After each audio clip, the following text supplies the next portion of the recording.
Sweet. Hey, welcome to Path of the Brush, everybody. I'm your host, Rick. We're coming to you live from Hoplite Games in Lansing, Michigan. And this week, with our good friends Mark and Will, who are always in the background but always come forward. There they are, like that. And they're here. We're all painting the same miniatures this week, and they are from A Song of Ice and Fire by Simon Games. It is a Game of Thrones themed miniature skirmish game, and we're going to be painting the War Mammoths. Here's my big boy here, and then I got another one. I've kind of started them already, um, so it should be a lot of fun to see what we all do. Similarly or even different. And if you play Song of Ice and Fire, we would love to hear from you in the chat. Tell us what units you're playing or what faction, what house, what your lists look like.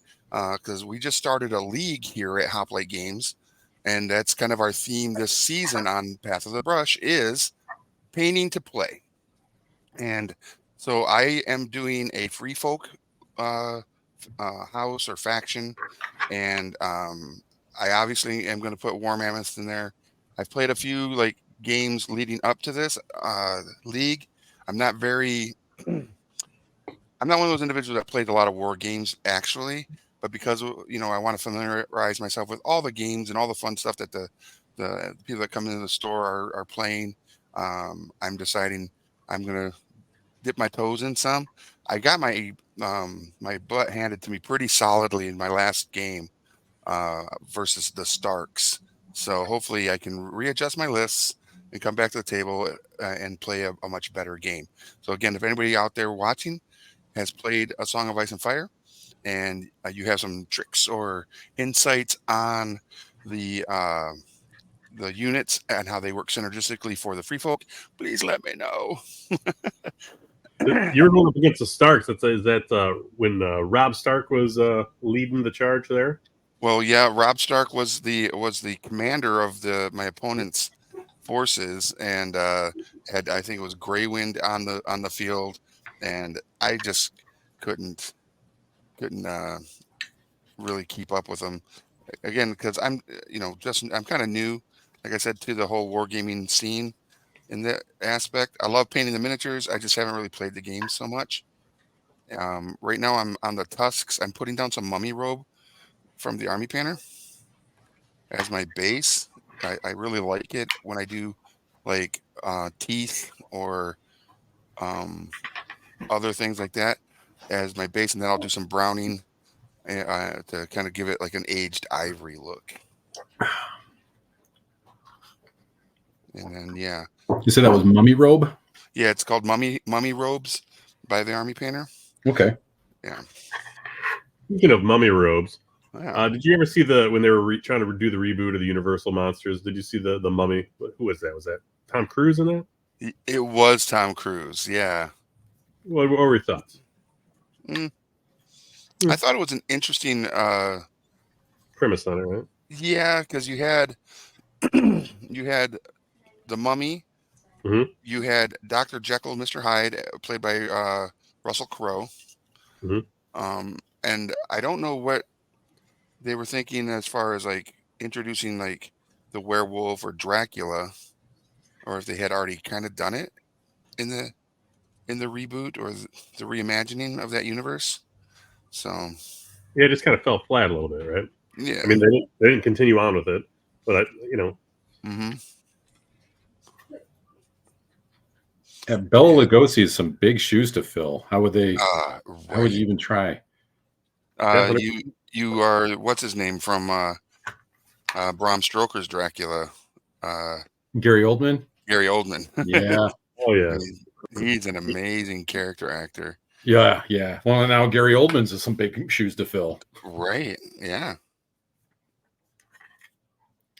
I don't know who I'd put in there. The guy from the Fast and the Furious franchise that was one of the bad guys one season who played, I think it was Dracula Unleashed okay. recently. That was more of the action movie version. Uh, no, it was interesting because it was a different like view on the character. Mhm. In that, how did it go? um,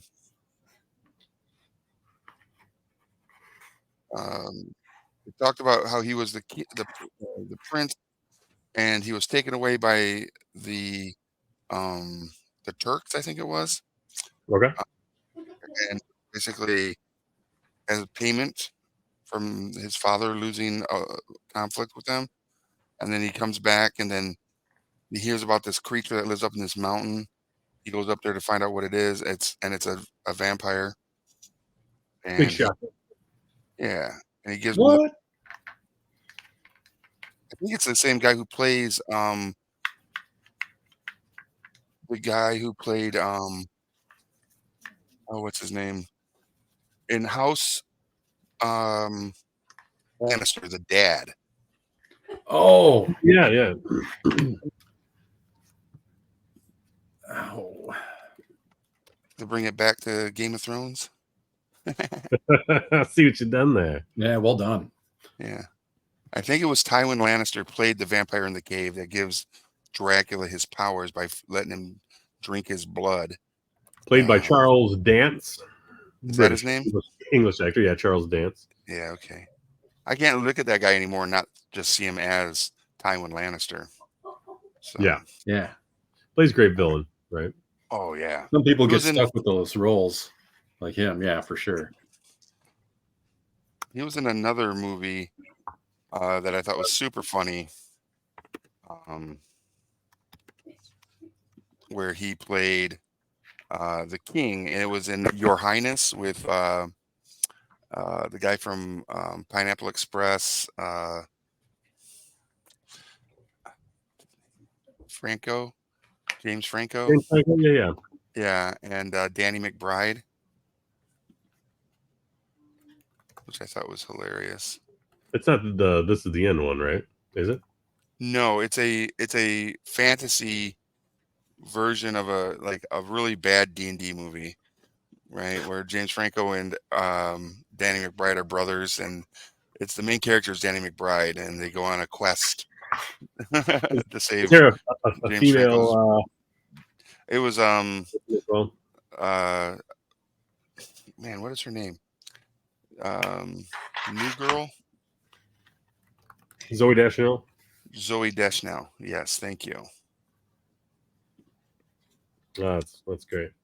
I'm just rebooting my overhead here. For All some good. reason, it went Just like coextends. Hollywood is doing with every movie that's ever come out. Yeah, why write a new one? The writers keep asking for money. Right.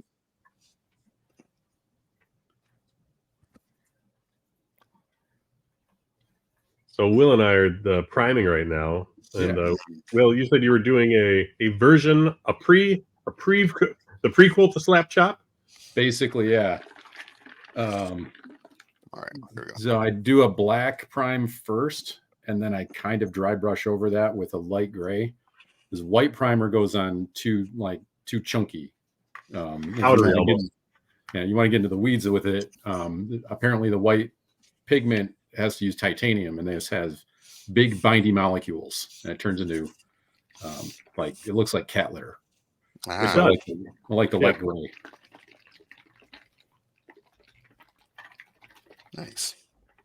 I think it's called Giselle highlighting. Giselle. Yeah, Gisaille. It's something Okay. French. Okay. It probably means too much effort. What are you doing, Will? There's many jokes Nice. hidden in there. I'm just not even gonna touch it. All the jokes. All the jokes. All of the jokes.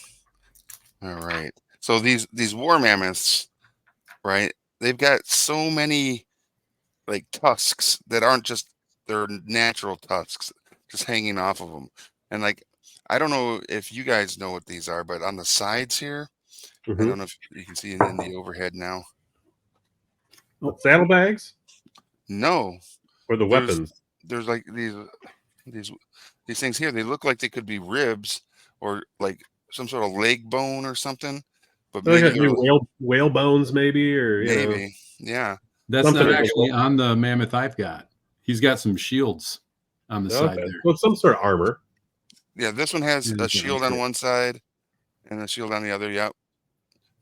And then this other one has these other bone-like features, and then they also have some bone-like features strapped to the back end as well, along the haunches of the beast.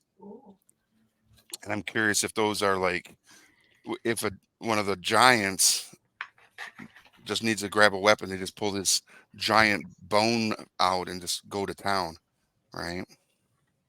That does not look like the type of ivory you want to tickle. No. I'll tickle them ivories. You definitely don't want to be on the receiving end of that knuckle bone end there. It kind of almost looks like a Tusken Raider type weapon, you know? Like a gaff stick. Yeah. Oh Nice. yeah, like the gaffy sticks. Mm-hmm. So again, anybody watching that is a fan or plays Song of Ice and Fire, please chat with us and let us know what house you are currently playing or painting. Let us know what your list looks like, and if you're familiar with the Free Folk, tell me some hints and secrets that I need to know about to get some really good synergy amongst my units. Yeah, I'm interested in the rules just in general. I don't know anything about playing the game. I just know that I've got a Snuffleupagus right here. He's Yes. awesome. Snuffleupagus. Definitely do some Big Bird action against him. You know, he's always got those big eyes. Oh, the Big Bird. His big old floppy eye. You know. What an aloof Nobody creature thinks he he's was real. on the Sesame Street. You know, give it up to Jim Henson. This will be your stealth mammoth, because nobody will believe he's real until it's too late. That's right. What is it? Is that just that other mammoth shadow coming right for us? So I was playing these, and then one reference card, like I was using the regular cards that you get with the miniature, and they had this ability called trample. So instead of doing one thing like just a regular hit, they would just trample through an opponent's unit, and they'd take like a D3 wounds plus one extra wound for every rank of um left in that unit, right? So it could be up to 6 wounds. I was like, that's just brilliant. Yeah, it's impressive. And then I get the app that you use to build your units with, and they had upgraded them or updated the unit card for the mammoth, and he no longer has that amazing ability. And I was Well, like, that's tough. dang it. How often do they balance these? Do you know? I don't know. The cards I got were an updated card from the original release, in that they came out with like a 2021 update, Mm-hmm. and even some of those are kind of obsolete in the play already, which it's fine, because I feel like as you are introducing new models and units that are similar or whatever, they have to get played for a while to kind of find out like what's OP about them, and if it's too OP, then they have to nerf it. Yeah. So I mean, it doesn't bother me, but I really like the trample feature because it just like thematically was cool. It would be a bummer if you bought an army based off of some old rules they had. Looks like they're up to season 4 updates, so they've been steadily doing it. I don't know how often that happens. Probably every 2 or 3 years or something. Yeah, probably so. But now the thing is they do normal hits or whatever based on their attack rolls and a dice pool, and they change it to like if the creature dies, then it falls and does X amount of damage to an adjacent opposing unit. So it basically falls and crushes some of the unit or whatever, which I think is pretty funny, and just gives it a new thematic narrative to the character or the creatures on the field. So, which I think is pretty interesting. And those rules kind of tell you how they think you should play it, right? If it's a unit that gets some value out of dying, then obviously that should be charging in first. Right. Yeah. So I have the card here for this unit that was came in the box, and this one does have the trample rule on here. It says if this unit performs any action, it may instead use trample. It pivots, then marches, even if engaged, and may move through enemies during this march. Each non-solo unit, friendly or enemy, moved through suffers D3 wounds plus 1 wound per remaining rank in that unit. I was like, that's crazy. I sense a theme because the Tantor had trample on it too. I do like trample. I That's do like it, to then. see my enemies crushed before me. One of the sad things about the War Mammoths too is in all iterations of its card and through updates, you're limited to only 2 mammoths per unit or 2 per list or army. And that's like, dang it. Because you have the 2 mammoths that you're painting, you each have a mammoth. And then I wanted to table 4 mammoths. House Just for rules. no, we're not going to do that. Though it would have been pretty funny. I'm pretty excited for the league started today, so people can start reaching out to their fellow players and get their games in for Nice. them up until the end of March. And then when someone at the end of the March after everybody's points are tallied for all their game plays and other ways you can get points in our league, whoever wins gets to become the hand. And so they're gonna get the pin for the hand, and if they wear it in the next season, which will be in April, there's a thing at the beginning of each game where you have to roll a die to decide if who's going to put their unit on first, right? And if you're the hand, that die roll doesn't happen. You as the hand get to make that decision. So they get a little bit of a cool benefit in the next season. Okay. Yeah, That's not too over the top. it's not. like It's just that. I get to lay my first unit first, or decide whether you are laying a unit before me or whatever. Because there is some advantage to actually going second in this game as far as deployment of units before you actually start the game. Yeah, counter deploying is a strategy in a lot of games like this. Yeah. So is it like when you take your turn, do you move all your guys, or is it one unit and then the other guy moves a unit? Yep. You move 1 unit, then your opponent moves 1 unit. You move 1 unit, the opponent moves 1 unit. Yep. Okay. Alternating moves. Yeah. Which is cool. And one of the things I like is I do like going second in deployment, only because I want to see where they're going to put certain units that I know that as they're putting their stuff on the table, that my units will be very good against that one. So I want to see where they're going to put it so that I know where to place mine. Right. Gray Wind was one that I was really hot to see where they would place it so I could put a giant near him or in his range of combat, because I just want to get rid of the dire wolf as soon as possible because they're so annoying. I don't like You them. heard it here first, folks, about dire wolves. Yeah, they're annoying in this game. Love me some Song of Ice and Fire. I just finished painting my Rylor Baratheon army today. Very nice. Thank you for that, Daniel. Have you played against anybody playing Free Folk, or have you played Free Folk yourself?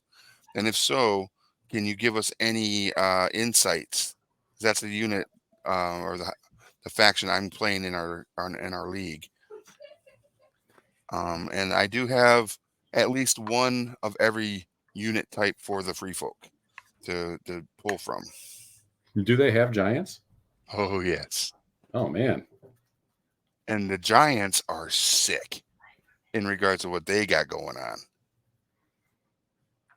They in order to wound a giant, you have to you have to hit them twice to get 1 wound. Ooh. Yeah. And then there's this thing they call NCUs, which are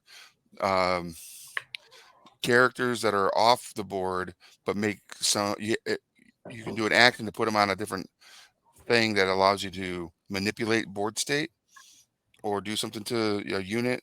Like, and one of them is if you use your NCU and put it on this one portion, it will allow you to heal up to 3 wounds on one of your units. So when you heal a giant, you're healing 3 wounds, but it takes 6 damage to do those 3 wounds. So it's like almost impossible to kill those characters. Yeah, that's a lot of healing economy there. Dire Wolves and Dragons suck. No, I have not played against the Free Folk. Night's Watch is my furthest north army I have fought. Ryler is the Lord of Light, by the way. Yes, the fire and all that stuff. Yes. The Red Woman was a disciple of that religion within the Game of Thrones or the Song of Ice and Fire stories. Melisandre, I think her name was. That sounds right. Yeah. I know that the actress who played her recently celebrated her birthday. In that I oddly am in apparently a bunch of Facebook groups that are fan club type things for Game of Thrones. And they're still pretty active.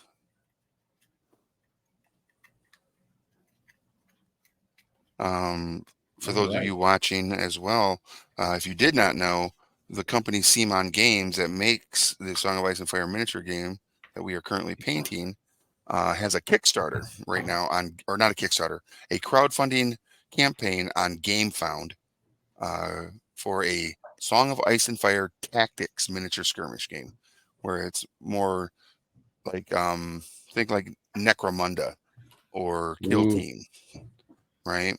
Small combat or small units.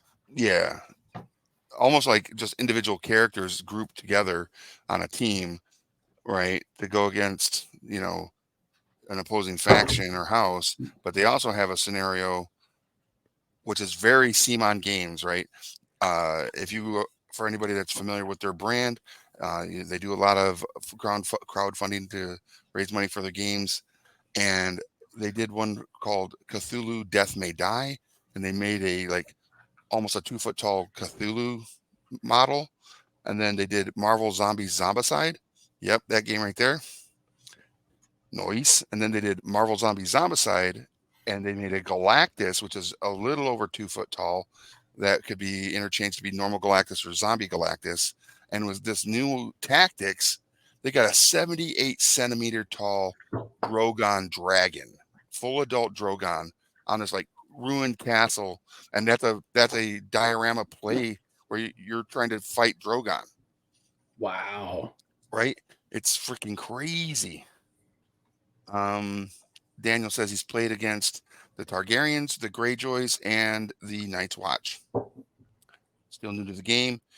It's the shatter point of Legion. It really is.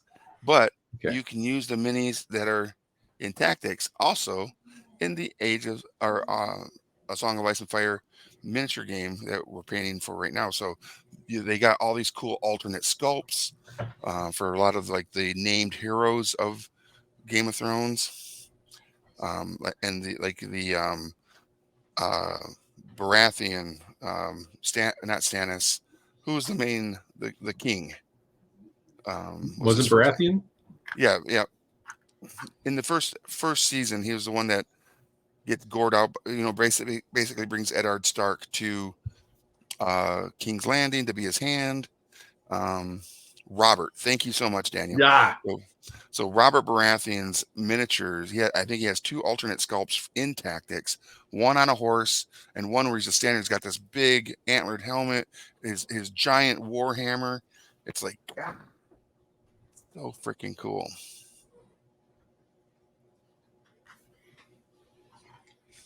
Well, I'm done priming this guy. Yay. There, here's I gotta get this camera. There we go. The end result. Nice. Beast mode. And brings all the details that way. Are you going to go over it with a lighter dry brush to hit some highlights on it right away? Well, I already did that. Now, then I'm going to base coat it. Oh, okay. And I like having the recesses nice and dark, Mhm. and the raise points already lightened up. Makes it a lot easier. Yeah. Nice. What color am I going to go with? Yeah, I've heard that the Night's Watch in this game, I haven't played against them yet. I've only played against two. To be honest, of my level of play on this game has been when it first came out, I went to the CMON Expo down in Atlanta when it was there, and this was a brand new game. And I did a couple demos, right? And I hadn't played any of it since just a couple weeks ago, or about a week and a half ago.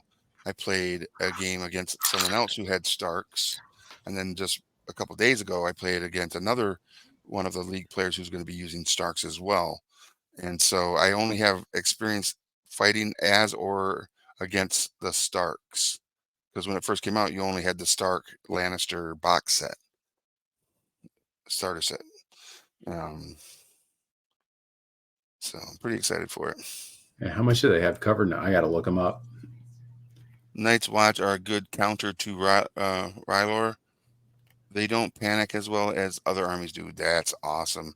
And I can see that. The Night's Watch, though totally populated by criminals and others, it's interesting that they have a high morale and don't panic and run, but when you panic, you just take more wounds. So I got some of your free folk. We can populate real quick. oh yeah, let's take a look sweet. at them. Let's take Nice. a gander. It looks like some free folk heroes won. Yeah. Is that Free Folk Heroes 1? I don't know who all's in the box. I can't see the names on there, but it looks like there's a different Tormund. What is it? The Lord of Bones looks like he's in there. So this is on order. It will be here probably Friday or Monday here at the store for me. Because I have all the units. The ones that I had to order are Heroes 1, Heroes 2, attachments, and they have these new giant spear throwers, which is kind of cool. Giants with artillery. Good God. Right? These guys? Yeah. No, that's Oh, Free man. Folk Heroes. That's Free Folk Heroes 2, and that gives you this. It's like Mog or Marg or whatever, who's like one of the kings of the giants, and then this other big giant who can be a commander. And these guys, if you have a giant themed unit, give other giants this crazy opportunities to be the worst. How tall do these guys, the giants, stand against the mammoths? Like twice as tall? Not at all, actually. Hold on just 1 second. I can show you. Let me do a shout out real quick. Hey, Brian, can you bring me one of the, if not both of the giants? I have one behind the register and one on the table right there. Calling in a lifeline. I love it. Here's a chariot. Some chariot. Yeah. So this is cool. I have these as well. I was actually considering painting these instead of the mammoths, but the mammoths are just cool. But these are chariots with dire wolves pulling them. It's ridiculous. So here's one of the giants right here. Right? And in comparison, he's hunkered down. So I'm betting if he were to stand up tall, right, he would probably be as tall as the giant. Yeah. So they're very cool. And then here's the chariot right here. Already got him primed up, looking good. Yeah. Nice. The cool thing about this game as well, which makes it a really easy barrier of entry to play, is the fact that all the miniatures are already pre-assembled. Right. So you just open your box and put it right on the table and you can start playing. That's nice. You can play that really deck, nice. Yeah. Because sometimes other war games, won't name any names, you're like, I'm so excited, and then you 6 months later, you're like, I'm getting this thing to the table. You Hey, know? Daniel, thank you so much for joining us. We appreciate you chatting with us. He says, good luck with the painting. Gonna go spend some time with the wife on this Valentine's Day. Thanks for the chat. Well, Absolutely. that's a good idea. Yeah. Smart. Oh, happy Valentine's Day, everybody. Happy Valentine's Day, everybody. Yeah. Yeah, for the love. Yeah. I'm gonna throw a couple of other ones. We were just looking at that chariot. There's some bear riders. Yes, I have these. I use them. They can be really a really interesting unit in play in that they have the riders can do an artillery attack and then a charge. Right? If you do the artillery, it gives you like a 2 or 3 inch bonus movement, and then you can do a charge into the unit that you're attacking. It's Oh, crazy cool. free I, movement is however- usually good. They I, got sandals, however, or they have- riding bareback. I think they're riding bareback, Ah, which is super funny. I see what you did there. And then here's some details of the cards. Mm-hmm. Yeah, so as you're looking at the cards, you're going to see on the right-hand side, you see a heart. That heart represents how much health that unit has. The little foot with a number is how many inches it will move. The sword will give you what their attack number is. So when you roll a 3 or better, you're going to have a potential hit. And it has the different colors, the green and the yellow. Green is, I believe, full. The unit's full health has all of its rank in there, and so you get that many dice to roll for your potential hits and potential damages. And then if it has, it's down to 1 rank, I believe, you have to use the orange, which means that orange is going to be usually about half of the dice pool. And then, of course, then below you have your defense dice, and then your morale dice. The flag is morale, so to represent if your unit will panic after taking damage from another unit, which is a really cool concept because in combat, if you lose like half your unit in one fell swoop, you're going to go into a panic mode and potentially, make yourself vulnerable to more attack or damage, or just, It's kind of a time, helps the game go a little bit faster, right? It does, for sure. Yeah. And thematically, that rule sometimes bugs me. Like, why would they run away? They should be so brave. But like, if you like from a game standpoint, it's another save, right? It's another way to put damage down. So if you look at it like that, it doesn't hurt quite so bad. Yeah. I mean, having, if you've ever actually been in a combat situation, I don't care how brave you are, there's always going to be an opportunity to panic. Right. And I think it makes a good representation of that potential issue, right? And it's just really interesting that they thought to incorporate it into this game, because I feel like the only time in the show that you really see or hear about a unit like breaking or panicking is was it the Whispering Woods? Is that right? The I Battle don't of remember the that. Whispering Woods, which is or the fight where Tyrion goes out with his unit of like cavemen that he got from the Vale. And his dad's like, "Yep, you're gonna lead him in the vanguard." And he's like, what? Oh, If you want me dead, just tell me."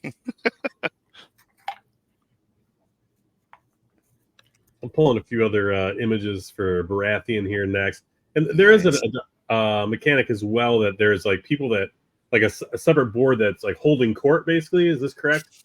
And then depending who you have doing diplomacy on your side can give you extra tactics. Yeah, that's what I was saying. Yeah, it's like a diplomacy board, and so it'll allow you to either give a unit an extra maneuver. One of them will heal your unit. Another one will. I mean, there's like 6 or 7 different spots that do something different. And also the unit that you use, let's say I use Caitlin Stark, right? She also, her card can also give you a different power or ability in when you use her. So it's like there's all sorts of cool little like behind. I think that represents like behind the scenes, the intrigue of the Game of Thrones, Mhm. right? Is how they're manipulating their influence on the field to gain benefit. It's super cool. Like you said, it's a diplomacy board, and it's super cool. I'm gonna toss a couple up here real Yeah. quick. Here's some more of your guys, the followers of the bone, some boneheads. Yes, Those guys look dope. they do. I used the Fens, the flesh eaters, the cannibal tribe, and they actually will throw some super fear into other units because they will thematically potentially start eating their opponents that die. Yeah, They cause them to panic. I was like, it's good. good lord, They got a rumbles in their tumbles that only right? Yeah, bonus it's will like, what do. the Came to that battle hangry. heck, right? Source and Baratheon, champions of the stag. Yeah, look at those guys, man, and the one with the antlered helmet, so cool. These guys cool. We've got some Warhammers out there. And they're riding ponies. Oh man. Shetlands. Little chitlins, because these guys are monsters. And these guys are the most regal looking, right? Because they were the kings at the time. Yeah, so this one, the Heroes 2, I believe, has Stannis and Renly, and it looks like an alt in the center photo there. It looks like that with the stag helmet might be an alt sculpt for Robert, and I don't know who the other ones are, um, but it's super cool. With some Heroes 3. Holy Wave. crapes. That's Some crazy. fun boxes. What's the price point of like each box, roughly? I think it's like $45, Not bad. something like that. Yeah, it's not a overly expensive hobby or game to get into. I mean, to build your unit or your army, it's probably going to land you in that like $150 to $200 range, because Okay. you're only going to be playing with a minimum of a 30-point army up to, it can get much larger, but we're playing in the realm of 30 to 40 points, I think, in the tournament, and or the league, and that can get you, 6 or 7 different units plus an NCU, which is the characters that are doing the diplomacy board. All right, maybe even get you 2 of them. So No, yeah, great. yeah, it's super cool. I'll pop this guy off. I'll grab a few more too on my. I would love to see if you can grab them. You may have to go to the CMON Games or CMON Facebook page. Some of the Song of Ice and Fire tactics. Okay. So maybe they can see the Drogon. It is so sick. Well, that'll be the the drum roll. We'll get that. Right. We'll get that portion up. So again, for everybody watching, we appreciate you being here. Looks like we have around 30 people watching us right now. We are painting miniatures for the game Song of Ice and Fire, which is a miniature skirmish game, and based in the whole Game of Thrones world. And if you are a player of the game already, let us know. Tell us what faction you're playing, what your list looks like, and if you have any experience playing Free Folk or fighting Free Folk, I need to know all the secrets, because that's what I'm using. I think it's going to be a lot of fun in the league. Here we go. We got some Veterans of the Watch, some Night Watch, gentlemen. Nice. Yeah, those look cool. These guys intrigue me. Like maybe, Yeah. kind of the Starks and these guys, I think, intrigue me. Right. The Starks are so iconic, man. Yeah. I mean, Free Folk would be cool, but you're definitely running them, so. Yeah. Heroes 1 pack here. Oh, I bet you they have Mormont. the knight, the Lord Commander. Mormont is probably in there. Jon Snow's probably in there as a Lord Commander as well. I don't know. I can't, but it looks cool. Oh, look at those. That's fun. Right on these giant elks. Heck Oh, yeah. wow. Yeah, we're looking at them right now. Brian, who's working the front of the store, says, "You got to talk about the night guys, the elk riders." Yeah. Yeah, they look sick. I didn't even know those existed. There's some cool stuff. For Yeah, sure. they look great. There's some sick, awesome stuff going on in there. Well, the main houses too, you can get a big starter box, right? So like I know the Yep. stuff in the starter box, and you get all the accoutrements, if you will. It looks pretty cool. That's like about $100, right?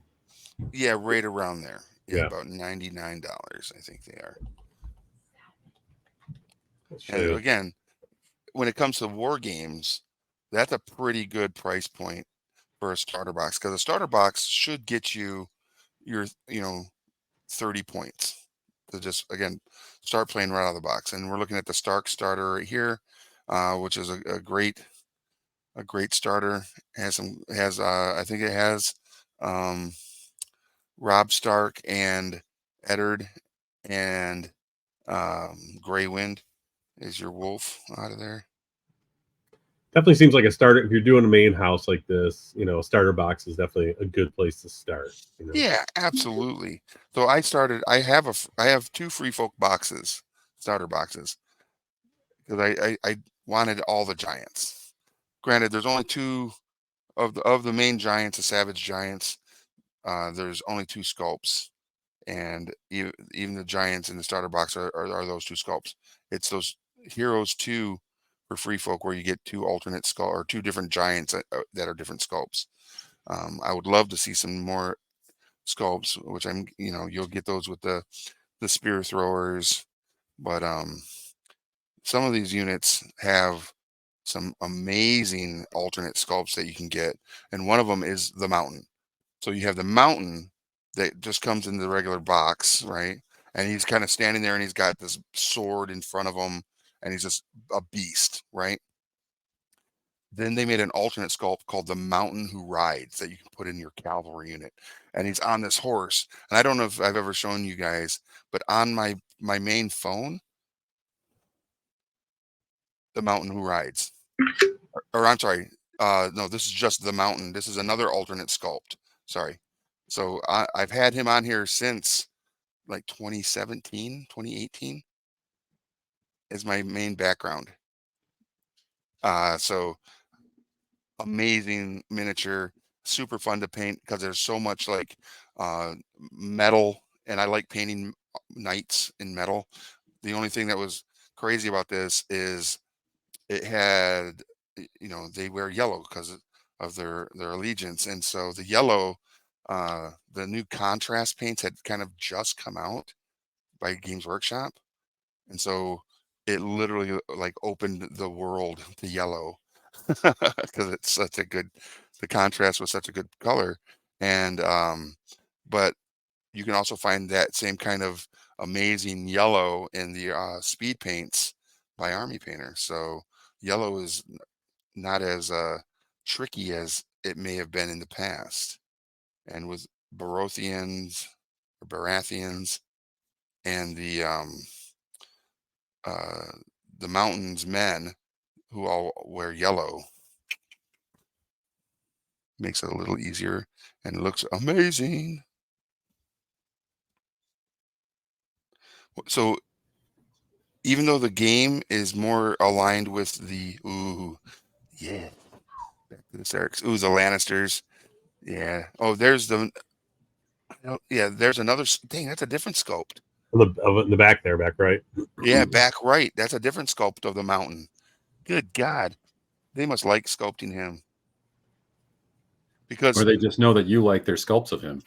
they might. That's true. You like a big burly man. For Valentine's Day, what's better? Right. Big burly men. Sure. like myself. But the thing is that these starter boxes, when the game first came out and through the Kickstarter, it was a joint starter box where you would get the Starks and Lannister in one box, Oh, that's awesome. Yeah. right? But now it's just individual house boxes, which is kind of cool. Not able to pull the tactics image yet, so No? we'll keep looking. But Okay, that dragon is so cool, and if you look at it, if you can actually just go look at it yourselves, Mark and Will, and anybody in the chat, if you want or watching, if you wanted to go open up another window or whatever, and look at the tactics box or the dragon, the Drogon miniature, it's 78 centimeters tall. I think it's like 34 by 48 base. Right. And you put a miniature, let's say a regular miniature is like this big minus the top, and you put it next to it, it's like just dwarfed. It looks ridiculously small. I'm like, yes, please. I'm going to kill all the Drogon, Man, that does look cool. right? All your Drogon is mine.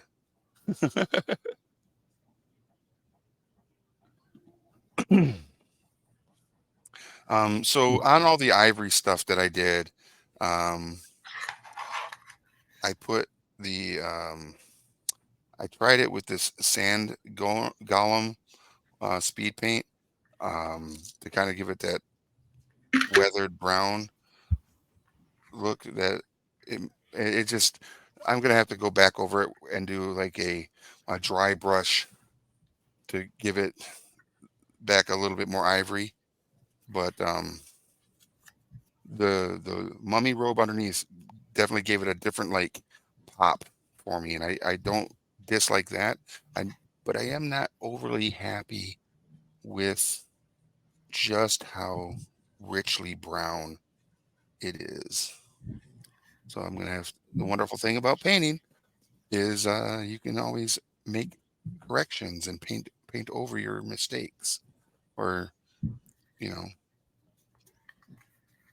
and hopefully you can get to an effect that you're happy with. My I lied. big I thing. found it. What's that? I found it.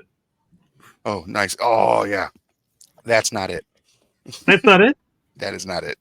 Oh, That is a Song of Ice and Fire. That is the Drogon miniature for this version of the game when he's a younger dragon that can be played on in this as one of your units. we'll keep looking. Yeah, just look up. It's Song of Ice and Fire Tactics. That's what this thing said. But yeah, move on, you poster. I mean, again, if you just go, I think if you just go to the CMON Facebook page, it's like reposted like 16 times because the Kickstarter is or the Game Found Game Found. I see right now on Game Found. is active right now.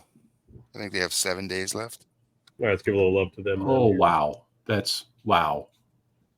That's not the same dragon I was just looking at. That thing is humongous. Holy crap! Yeah.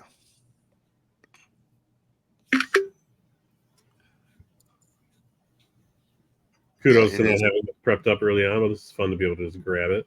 There we Yeah. go. Yeah. Let's try this. Okay.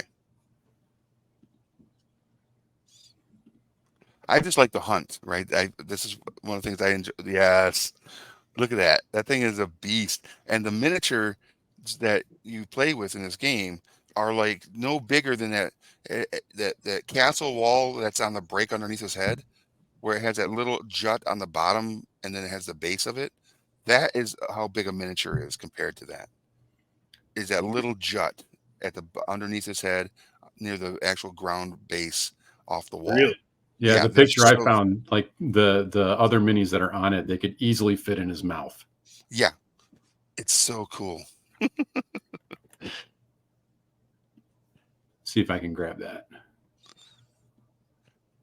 And because I am a glutton for punishment, I just want to get it and have it and put it next to Galactus and next to my Cthulhu, and then hopefully get to paint it one day.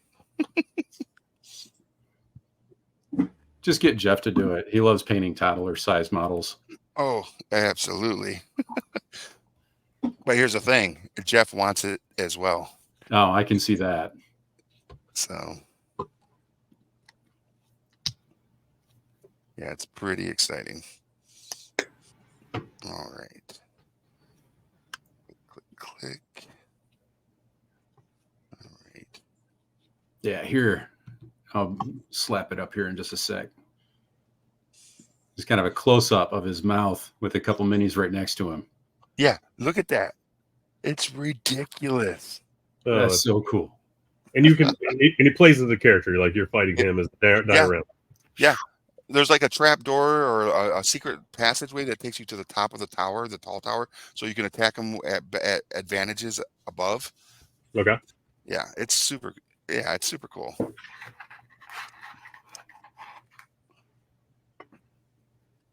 Again, everybody that's watching, happy Valentine's Day. Yeah. If you had time today with your significant other, or if someone gave you a gift, did you get anything nice?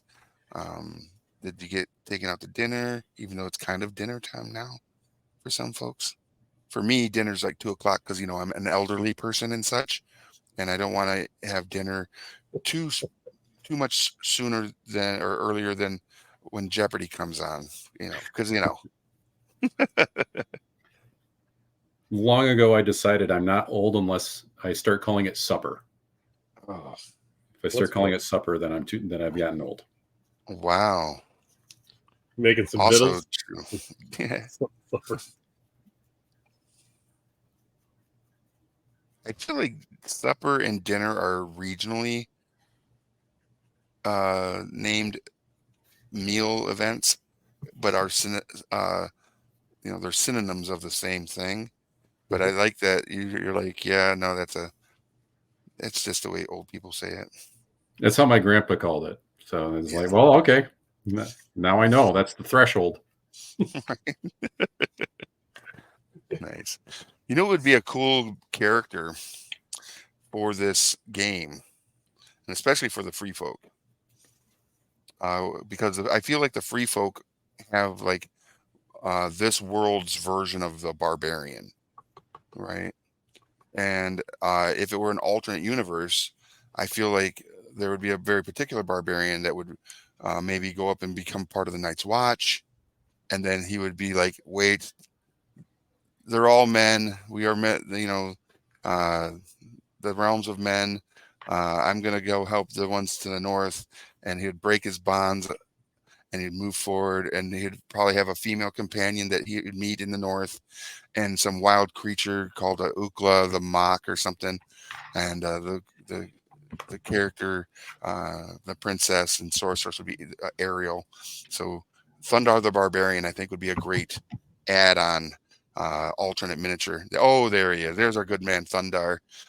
So just remember that Thundar the Barbarian should be in every game and every license that has a fantasy theme to it. That's just my opinion, or at least an homage to Thundar.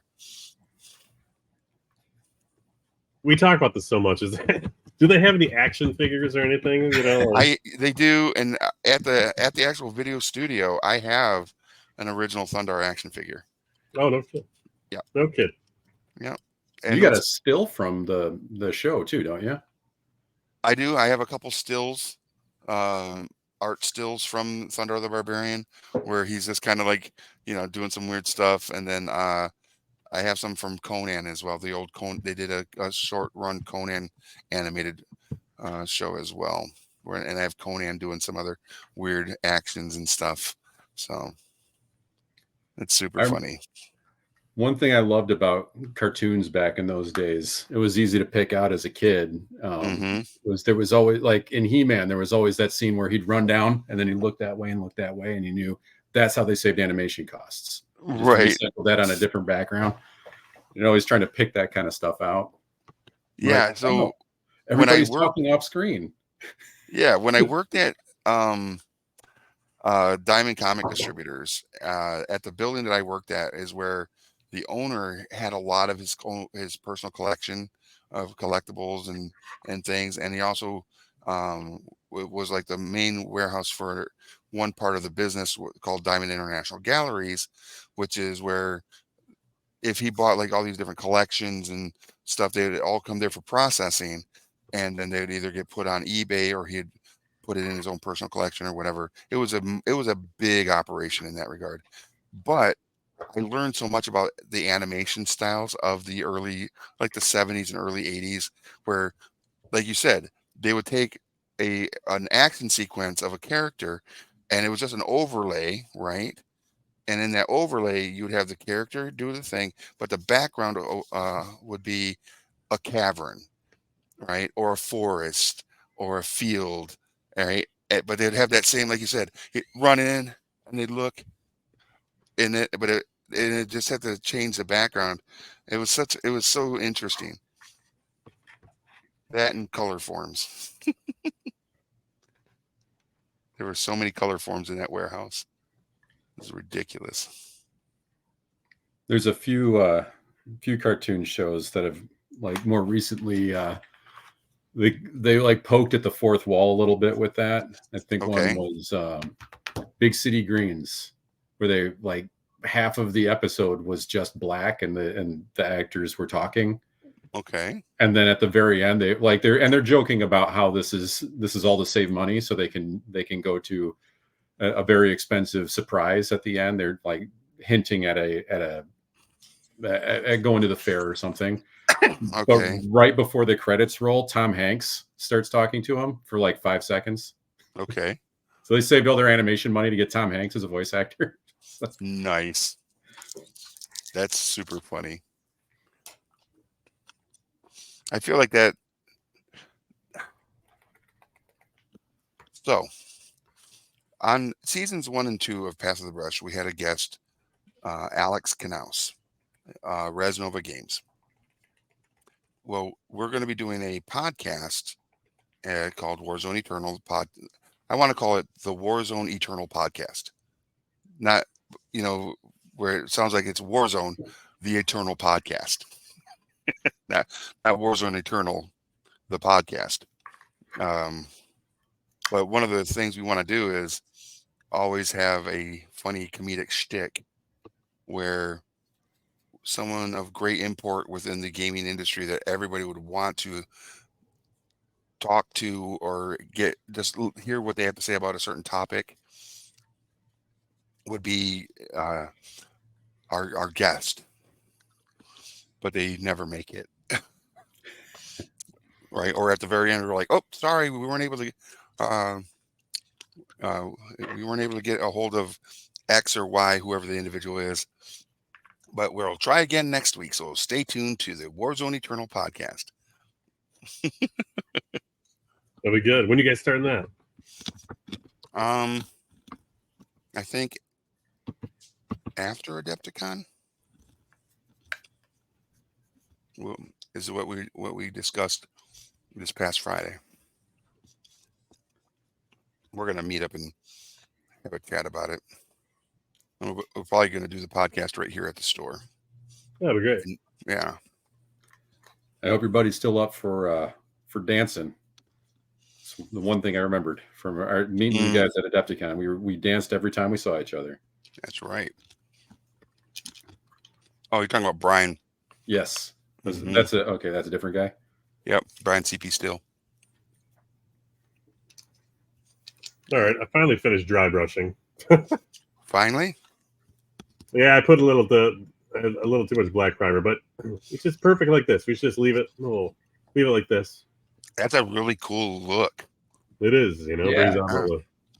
That's I think why I'm gonna try that. It brings that nice, makes that really easy. I think I'm gonna try to light-handedly put stuff on here. Really I'm going to show you laser. guys something while you're doing that. This is the box art for the game, or for the Mammoths.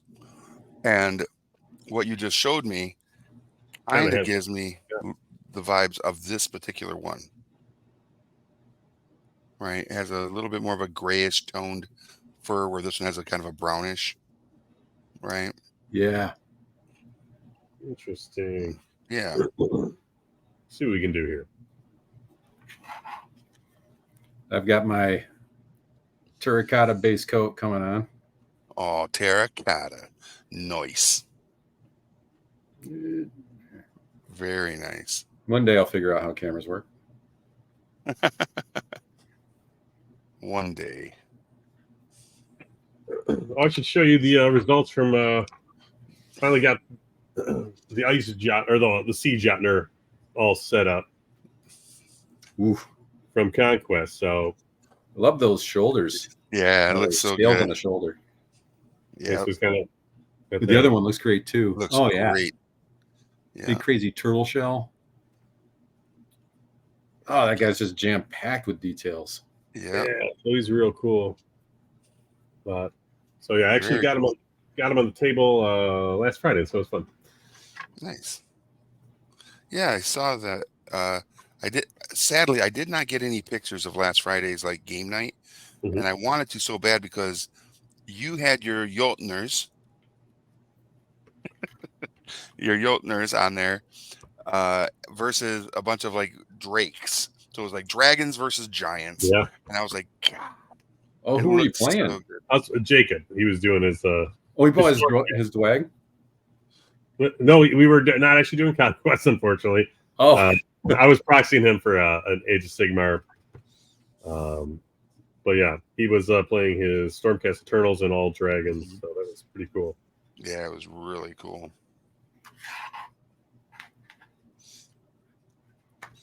I didn't realize when I looked at the box that there's on one of these mammoths, there's a skewered like Stark soldier on his antler there, or I'm Ooh. sorry, I was like, oh my God, so good. So brilliant.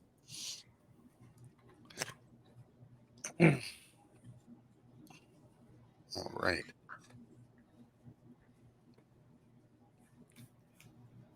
This is completely off topic. I had something I wanted to bring, and this is more of a music thing.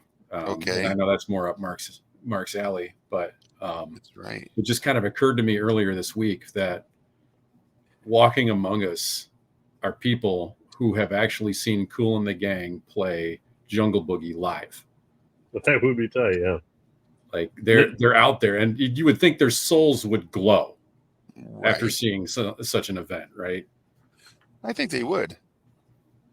Like You know, they and then wouldn't be able to hide, but you know they're out there. Made that popular again, right, in the early '90s there, Yeah. and a rebirth of the funk. Yeah,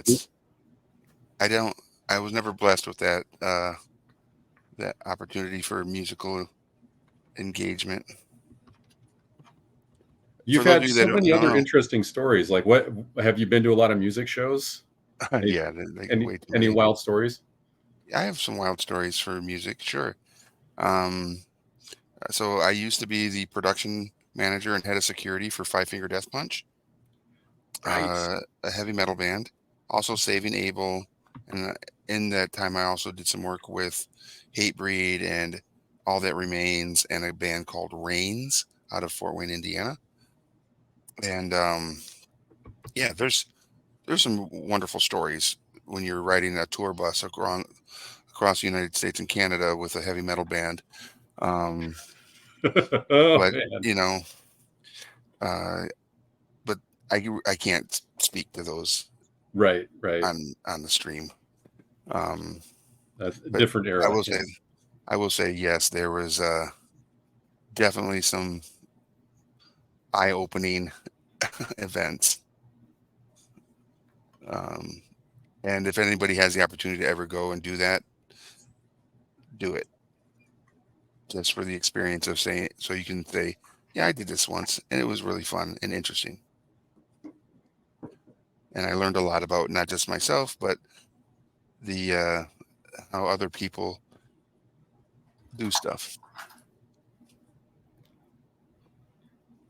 stories that like once you start them, everybody that's around you're like, hold on, like I have to stop my conversation to listen to this one now. This is too important. So, Right.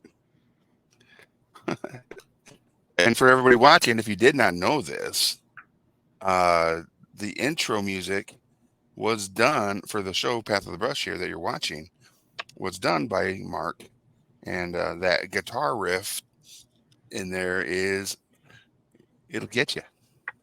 It'll get you. that's pop. It's got some pop Yeah. to it. Yeah, it was a fun little ditty to record.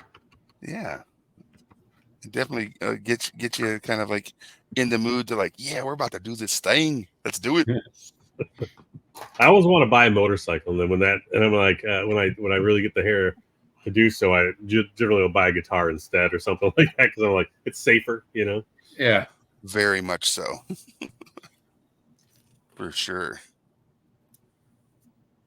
All right, so I am doing some. I decided to go all dry brush all day, and so I'm Oh, gonna nice. do some like dry brushing on over top, so it kind of has like a lighter hand on it. Maybe do some washes, you know, Yeah. in there. But this is kind of a newer technique I'm trying to.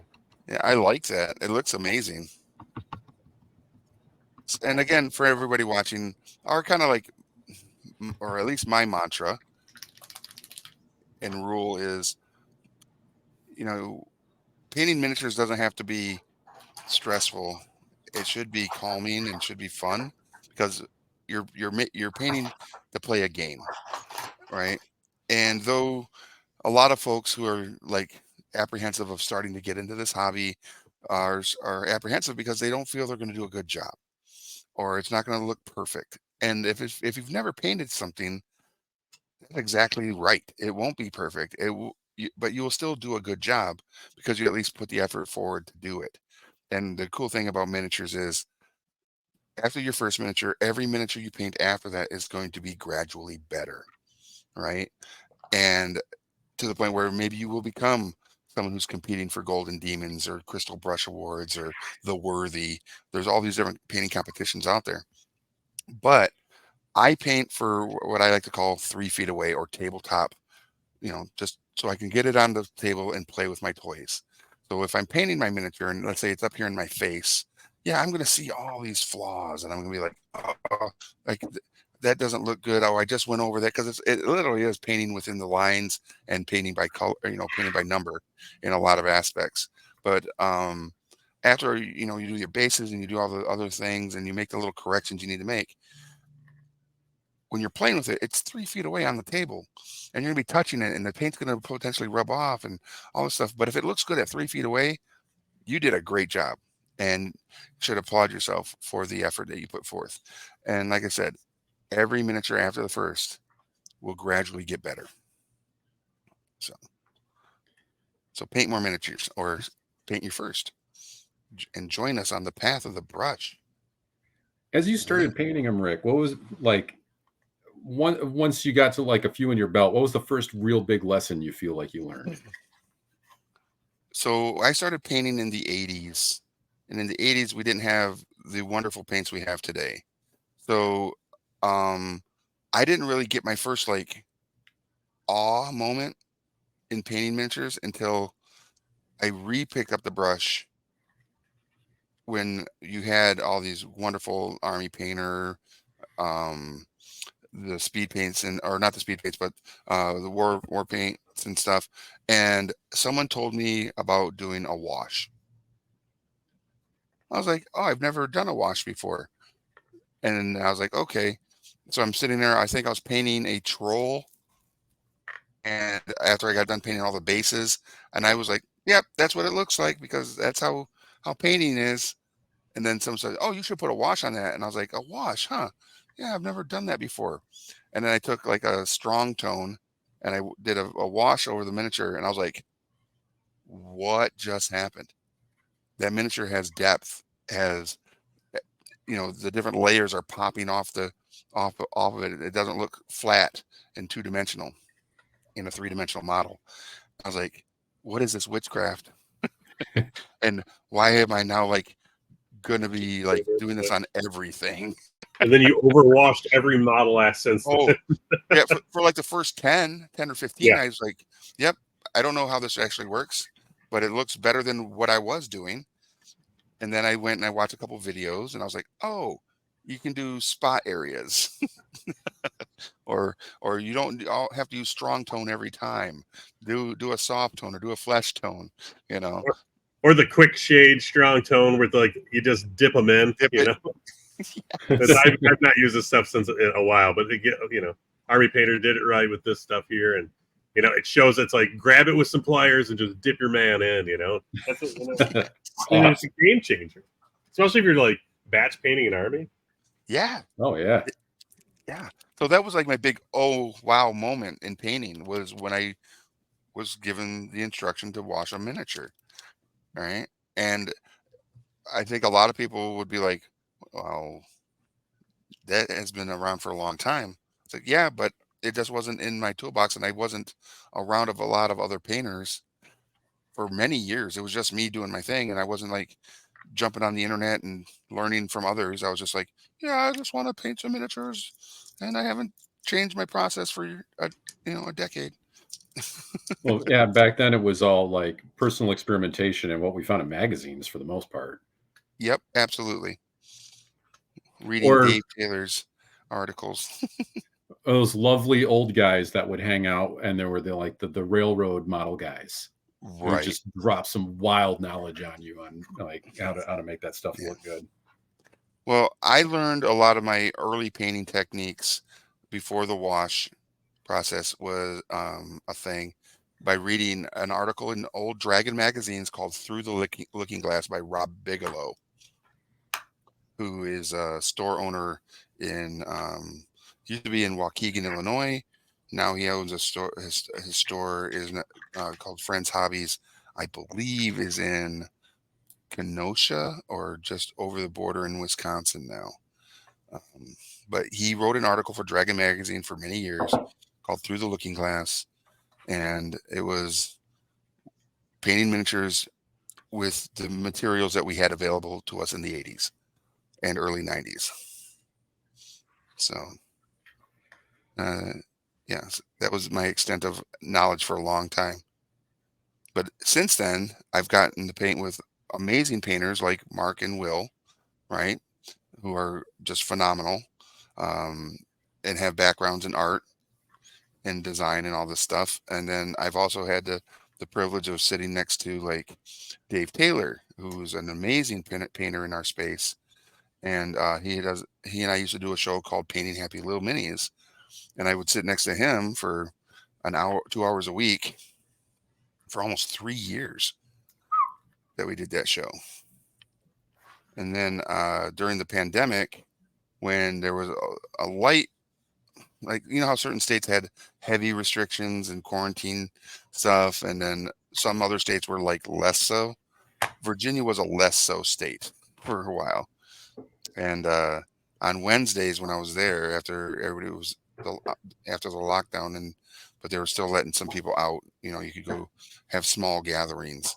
I used to paint at a store called the Tower of Games in Virginia Beach with Eric Swinson, who is potentially the world's best miniature painter at this moment. He's won one of the most prestigious awards in miniature painting. I think it's called the Luca Award out of Italy, and he was the first American to win the overall event, which Wow. says you're the best in the world.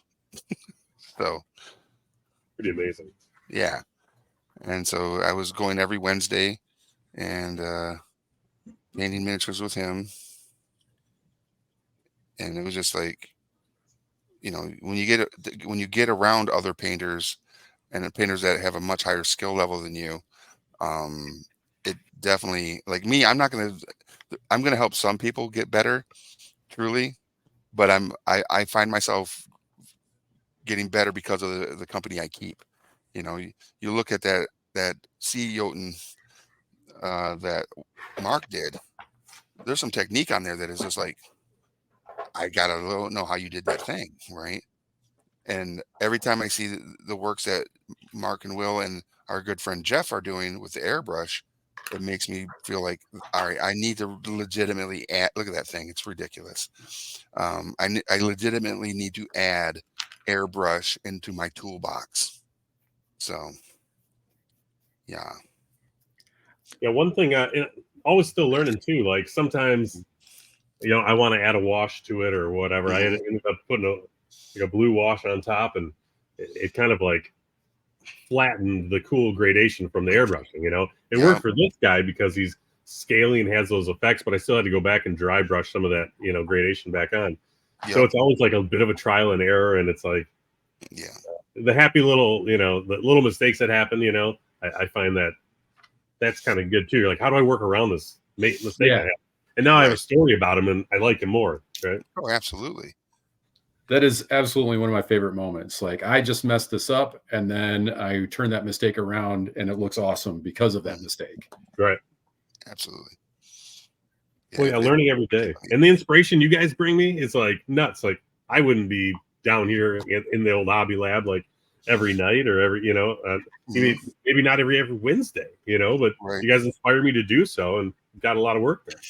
Yeah, I think that's one of the great things about what we do with the show is if you're watching us at home or wherever you're watching us do this fun stuff and talk about those silliness that we talk about, if you're painting with us, that's even better because now from 7 to 8:45 on Wednesdays, you can say, "That's my time. I paint. I watch these guys talk their tomfoolery, talk about Netflix, possibly talk about maple syrup, talk about Undar the Barbarian, 80s movies, Hmm.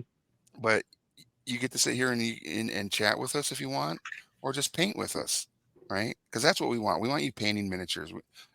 And if you haven't yet, please go to the Hoplite Games Facebook page, and the top pinned comment is a link to our Discord. Join our Discord, and e- even if you're not in the local area, it's fine because we have a sub channel that is dedicated to miniature painting, and we want to see what you're working on. We want to see your works in progress. We want to see your completed models, your full armies, all painted and looking amazing, so that we can look at them and go, "Wow, look at these amazing, talented artists and hobbyists out in the world that we may one day get to sit across the table from and get destroyed." So. On the subject of 80s movies, I don't know if I showed you one of my favorite coffee cups in the entire world. What? No. The RoboCop. The RoboCop. Oh, that's great. That is amazing. I don't know if you knew this, but there are 8 RoboCop movies. Good No lord. way. I did Yeah. not know that. Well, that's Yep. it. And they get exponentially worse from the first one. The first one's a Okay. good movie, Yeah. Right. and the second one's okay. Okay. Third one's bad. All right. How And about the then new reboot? They got the 4 new through 7 were all made in Canada. But it still takes place in Detroit. Yes. Mm. And we Isn't watched them all Canada back just to South back. Detroit? Canada's What's just South Detroit. Isn't Canada just South Detroit? Like Windsor is. That's a pretty joke. It's like, is there really a South Detroit? He's like, yeah, Windsor. That makes sense. So budget Detroit, right? Is Hmm. yeah. That's crazy. No, we watched them all back to back. We were dedicated to that, and by Like this 36 hours? How many hours is that? that was a lot of hours. 48 hours of RoboCop. Those Wow. last 4 were all like direct to DVD sci-fi specials with a really piss poor budget, and the fourth one was Amazing. almost entirely self-referential flashbacks to the other 3 that they had done. They just bought the Right. rights. That's amazing. Yeah. Yeah, and That's we were screaming for death, hoping for the sweet release of death by the 7th one. It was amazing. All right. This is where I'm at with the dry brushing bit. Yeah. So it's still kind of grayish. Oh, he looks great. I got the brown on them, and then I'm going to do a little wash, and then I'll probably dry brush over top of that. But then I'll do a little. I'm doing some details on the rest of the stuff. So the little bones, and I think those will be fun. A lot of bone white going on this thing. Yeah, and I think that'll be something that we can absolutely do, on the next episode. All Yeah. those fun details and stuff. But we probably should do some shout outs to the people that help make this show possible. Yeah. So, Tabletop Gurus. If you aren't familiar with them, it's Mark's news platform for tabletop gaming industry. You should go check it out. Hoplite Games. If you look up Hoplite Games on almost every social media platform, you'll find us. We do exist, to include TikTok. And if you follow the Army Painter, which provides us with all the wonderful paints for the show, they are amazing, and we appreciate them. Thank you, Army Painter. Go give them a follow, especially on their YouTube channel if you can, because they're really trying to build that platform up as their like primary news platform for all of the things they have going on. Also, to Game Envy and the Hobby Handle or the Hobby Holder, they make the wonderful collapsible water cup that we use here, and the Phalanx brushes that I use, and they also have the Exemplar wet palette, which I do not currently use. And that you don't necessarily need a wet palette for a lot of the speed paints. So, uh, actually, all the speed paints. And then they also make this fun little dry brush board, which probably in the next episode I will use, because I'm going to Ooh. probably have more opportunity to actually do some dry brushing in my process. And then Gen Con TV, because if you're here, you should have already hit that heart and that bell to let us know that you like us and that you're going to follow us, so that whenever any of the amazing content creators here on Gen Con TV go live, you get that alert, and you might find yourself really immersed in some really cool content. There's a lot of cool content made on here. You can always check the schedule or the calendar on the Twitch channel to see what's coming up and going on. And yeah, there's a lot. Did I miss anything? I don't think I did. I think that's it. Yeah, I think we hit them all today. Yeah, that's good. And shout out to Femon for what a beautiful game we're working with here, A Song of Fire and Ice. There we go. Yeah. Uh-huh. And we'll be putting some pictures in the miniature segment on Hoplite Games of some of the table state when we're playing these games, or when others are playing the games here in the store. So you can see that as well, what it looks like when two armies are faced off against each other. It's pretty cool. So I think next week we'll do another community look at what people are painting and pull some photos from the chat or from the Discord channel. That would be really cool. Yeah, I unfortunately didn't get any progress on the big guy because I was assembling those Strix and priming them too, which took me a long time, but they got them all done yesterday. Nice. Also, that cold kind of slowed things down. Yeah. That was dumb. Colds are dumb. Don't get They them. are dumb. They're the worst. Silly cold. Colds are for kids. Yeah. All right, I got this guy washed up here. I'm going to let this thing dry, and took a lot of the pools out. You don't want the pooling to happen. Right. Very Yeah. cool. A little fan down here to dry a little quicker, so sounds fun. Yeah. No, you don't want it to pool? Uh-oh. Well, the right places, Down. the right cracks and crevasses, right?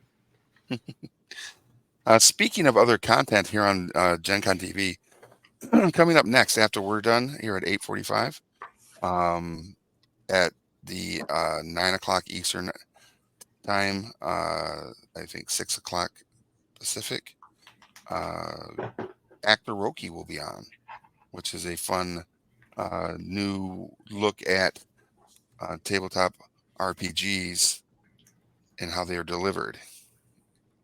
So stay tuned for that as well. One of the things we can't do because we don't actually we feed into the channel, but we don't have channel control, is we can't raid anybody. And That would be kind of fun. That it would be would be fun. There's always other channels that are out there doing amazing content as well, and it's fun to show the love to those channels and content creators. And some of those content creators, like one that's live right now, Six Sides of Gaming, does a lot of content, and I think they're going to be doing some content at Gen Con. So worth keeping an eye out for. But yeah, again, for all of you watching, it looks like we got about 27 viewers, which is awesome. Go check out Simon Games on GameFound and look up Song of Ice and Fire or A Song of Ice and Fire Tactics. It's their current crowdfunding endeavor featuring a version of Song of Ice and Fire miniature skirmish play with same scale miniatures, and that can be used with the game that we're painting for right now. But it's live right now. I think they have 7 days left. If you haven't backed it, give it give it some love. But if it's not within your means to do so, share it on your platforms. Let your friends and fellow gamers know that, hey, this is going on. If you haven't yet heard or looked at it, go check it out. We'd love to show some support to CMON. It's already obviously made its funding goal, but every time it hits a certain, stretch goal, they give away like a ton of more miniatures, or a whole new unit is brought out, or That is some cool. other Stretch goals. goals are fun, Yeah. Unlocked, and you just get so much more stuff. Yeah, so like I did the Kickstarter for the Cthulhu Death May Die, like the next version of that. So it's always fun when you get the I don't know, the announcements of like when things unlock, or like okay, things are now being molded, and like here's the test models, and here's like the booklets, the game rules have been printed. Right, it's ridiculously awesome. That was fun. Yeah. All right. So this is coming along just amazingly. I can't wait to put a fully painted mammoth on the field of battle. Well, that's gonna be awesome. Where my enemies will, where they'll be crushed and driven before me, and I'll hear the lamentations of their women. Yeah, to make a good elephant noise too. Every time. So yes, I have to make a good elephant noise, or just have a good soundbite pulled up on my phone. So every time they go, I just hit that like a soundboard, and they go in and do the thing. All right. So you named yours, Will, Mr. Snuffleupagus. Absolutely, right? yes. Mark, have you come up with a name for yours? I have not. I have not yet. Okay. Well, I think not Bob. We've already discussed Bob that's a red shirt name. Right. So I have I'm gonna say I have the one with his trunk up like this, and like this weird hook thing is going to be Leroy. And the one that has his trunk down is going to be Eugene. All right. Yeah. I feel like those are very much mammoth names. Big personalities, Leroy and Eugene. You might have a Maria on your hands there, Mark. I don't know. I'd have to have another look. A Maria? Maria. I've known a Maria. Hey, happy Valentine's, Stronghold. Yeah, maybe a Maria. There's a song that Carlos Santana? Well, there's that one. But Willie Nelson did one called Maria as well. And it goes something like Maria, shut up and kiss me. Don't stand there, stand there and hold me, or whatever. I like your Willie Nelson impression. Yeah, he's got that wonderful Southern twang, that Texas twang. I do like me some Willie.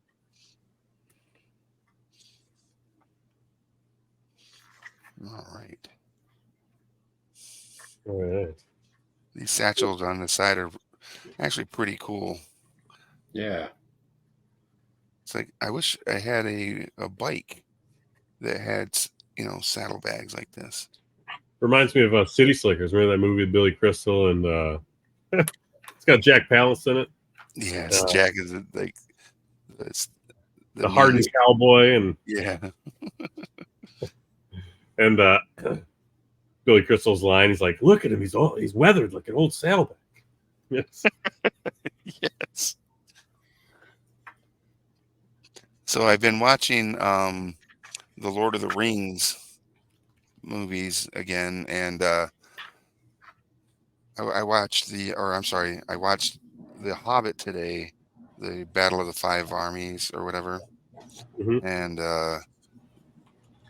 there was some stuff in there that I had forgotten um, in regards to the Necromancer and Galadriel, and how she kind of like shows how powerful she really is. And I was like, damn, she is powerful, and I would not want to mess with her. Now it's making me want to go back and watch the Rings of Power miniseries. Yeah, season 2's coming out pretty soon, right? Yeah, Is it?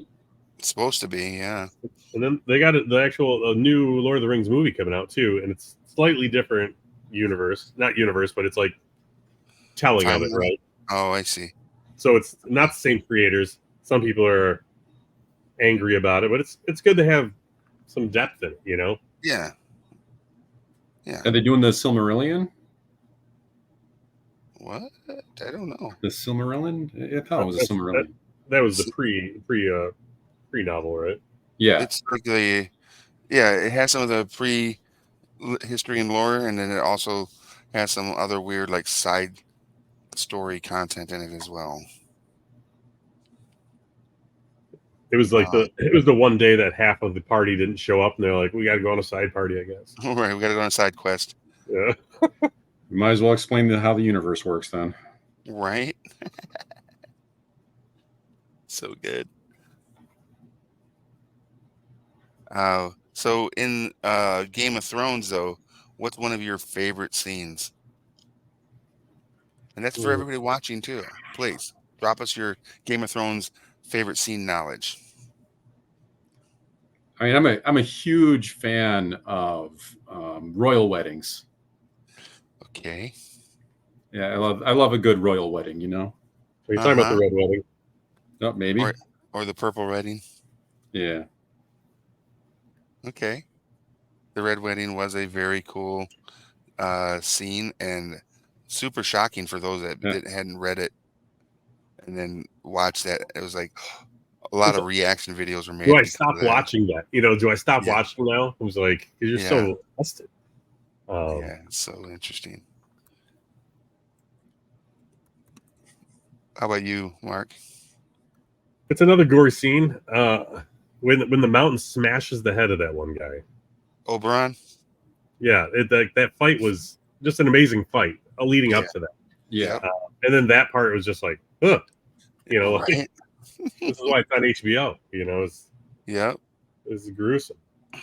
But that was one of the coolest fight scenes for sure. Agreed. Very well choreographed. Oh yeah, they did such a great job with that. The fight choreography in that. And so mine is also going to be it's not gruesome or gory, but the fight choreography was amazing. I like the scene when Arya Stark returns to Winterfell and Sansa and everybody's there, and Arya does a little sword practice with Brienne of Tarth, right? And you see Sansa and Littlefinger up on the balcony watching it, kind of going, "Oh, she's absolutely changed." Yeah, she's has become great killer. Right. And they realize that she's dangerous. And Brienne of Tarth realizes that she's dangerous. And you're just like, that's my girl. that scene was a huge payoff for me. I did not read the books. I didn't know what was coming, but when I saw like what happened to her, like her parents were killed by a gunman in Crime Alley. And she went to train with monks, and then she came back as the Batman. Yes, Yeah, that's right. that's so good. What a great analogy. Would you say like character arc for her was probably the greatest? I mean, It was the one that I was most invested in. Yeah. Arya is by far my favorite character out of the series. Um, and to include how she developed beyond what the books even went through with her.